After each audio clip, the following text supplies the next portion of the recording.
Hello, you're watching The Pitch. I'm Sarah Allen, and today I'm joined by James Abela from Fidelity. We're going to be discussing how you can profit from Australian-led innovation. James, welcome. Thank you, Sarah. To begin with, when we think big tech, we think the US. But why should investors be thinking about the Australian tech space? The Australian tech space has actually been very innovative in the last 20 years. You've had Seek, REA, Car Sales, WiseTech, Altium, ResMed, Fisher & Paykel. And that's just 7 that I can mention that are just innovative. And that's like across a multiple range of sectors. So that's software, medical tech. So for me, there is a lot of innovation in the Australian market, and we are quite innovative. And some things we've actually led the world in innovation. So yeah, I think Australia is still quite an exciting place in technology. Does Australia hold the same concentration risk that we see in the US? The US is much more dominant in terms of the IT exposure, in terms of their indexes. Obviously with the Mag 7, they've really, it's $1, $2, $3 trillion in market cap. So that concentration has really been really high. So we don't have the same concentration risk that we do have in the Australian market. Mid cap and small cap, IT is, smallish. It's around 10% of the index. But that is not like really high compared to the US. So yeah, I don't think we do have the concentration risk that they have in the US. What do you see as the key opportunities and risks for the Australian tech space? The key risk is just valuation at the moment. I mean, valuations have really got up there because Australia is ultimately quite a narrow and shallow market. So when you do want to get exposure to certain themes or certain stocks, the number of stocks that you can buy in that universe is quite small. That tends to push up prices and push up multiples. So valuation, I'd say, definitely the big risk. I mean, Pro Medicus is a med tech business, which is on 150 times PE. WiseTech's on nearly 100 times. 2 stocks I like, Net Wealth and Hub, are both on around 40 or 50 times. So it's a market that's on 18 times. So it is definitely valuation, I think, is definitely like the big issue in tech space. But apart from that, they do have a lot of growth opportunity that they have available. What are some of the key opportunities you're watching? Ones that we own in the fund, in the Australian Future Leaders Fund, is Net Wealth and Hub. We still like those. I think the structural growth that they offer is still very strong. They're still winning market share off legacy systems from the big 5. The big five that owned kind of the market, say 10 years ago. And they've really come into the market with a new technology stack, innovation, really strong service leadership.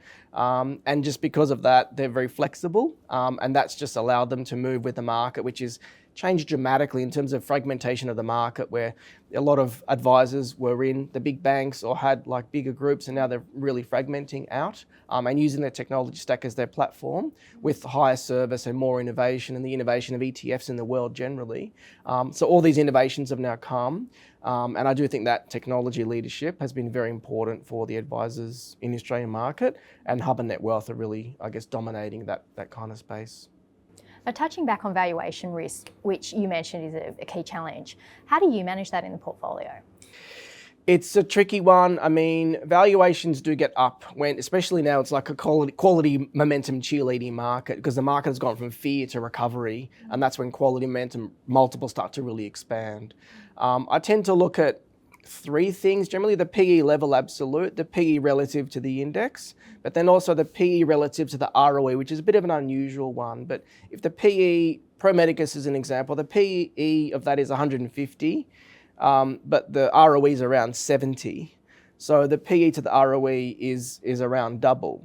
But if you look just at the absolute, 140 times compared to the index at 18, it just seems crazy. It's nearly, it's 9 times the index.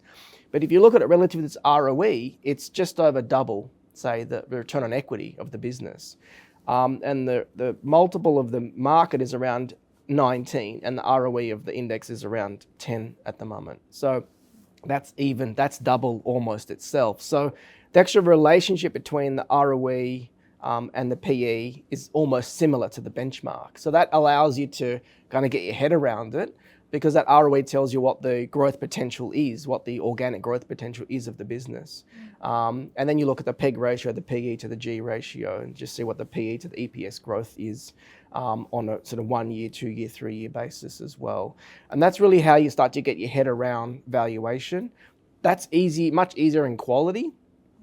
In momentum stocks, it's much harder because you're always pushing your head 3 to 5 years out. And so valuations can get very excessive. And we saw that recently with a few technology companies such as AD8 and Life360, where the valuations have gone up substantially because the market's looking at 3 to 5 years of growth. And as soon as that growth disappoints, you can have a very sharp movement down, which is mainly multiple.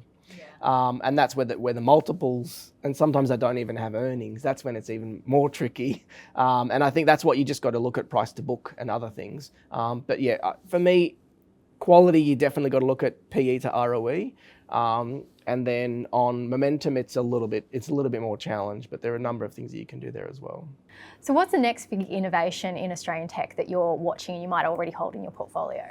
So in the Australian Future Leaders Fund, we already hold Net Wealth and Hub, which I mentioned, but they are, I think, really in a beautiful space where they do have a lot of market share gains that they can do in the Australian market, then also innovate into adjacencies and continue to grow on that basis. They're also high return businesses, high viability, high sustainability, and high credibility businesses, which for us demonstrate the future leaders kind of attributes that you want to see.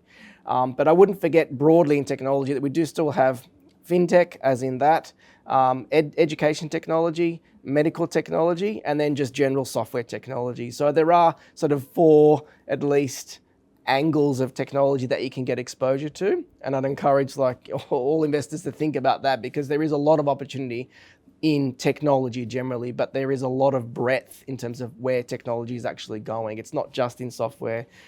It's software in healthcare, software in financial, software in education.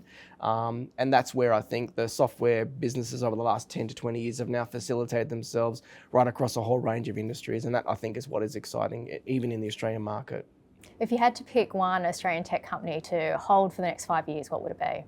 It's a tricky one. I'll hedge my bets and take 2. So I'll probably say Pro Medicus would be 1. I just think that's a really innovative radiology business in the radiology industry, that's really innovative and will continue to grow. But the valuations are very high. So I probably would choose Net Wealth then as the second one that I would kind of buy and hold, because I know it is a great business that has a lot of structural growth ahead of it as well. Thank you so much for sharing your insights today. Thank you. If you've enjoyed this interview, please subscribe to Livewire Markets. Thank you for watching.